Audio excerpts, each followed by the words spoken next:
Hi అండి.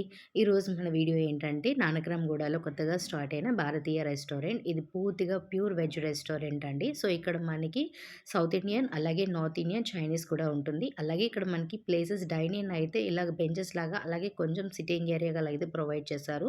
So, ఇక్కడైతే మేము కాంబో రైసెస్ అన్నది తీసుకున్నామండి. ఇలా 3 cups 3 combo rice, 2 combo rice ఉంది. మేమైతే 3 దాంట్లో తీసుకున్నది సాంబార్ అన్నం అండ్ ముద్దపప్పు, ఆవకాయ అన్నం, అలాగే మష్రూమ్ రైసు. ప్రతి కాంబోకి ఒక పొటాటో ఫ్రై అనేది కామను. అలాగే వీళ్ళది మస్ట్ ట్రైగా చెప్పాల్సిందేంటంటే టెంపుల్ స్టైల్ పులిహోర అన్నది మస్ట్ అండ్ షుడ్‌గా అయితే ట్రై చేయాలండి. సో, ఎవ్రీ కాంబోకి ఆలు ఫ్రై అనేది కంపల్సరీగా ఇస్తారు. అలాగే దీంతో పాటు మనం పెరుగన్నం కూడా ఈ కాంబోలో మనం సెలెక్ట్ చేసుకోవచ్చు. పెరుగన్నానికి కాంబినేషన్ ఆవకాయ అనేది ప్రొవైడ్ చేశారు. సో, కమింగ్ టు ద చైనీస్‌కొచ్చేసి మేము వెజ్ మంచూరియా ఆర్డర్ చేసాం. ఇది కొంచెం ఆయిలీ అయితే అయింది. సో, వీళ్ళు పన్నీర్ అయితే మస్ట్ అండ్ షుడ్‌గా ట్రై చేయాలి. చిల్లీ పన్నీర్ అనేది చాలా బావుంది. అలాగే వీళ్ళు మస్ట్ ట్రై వచ్చేసి veg fried rice. Thank you.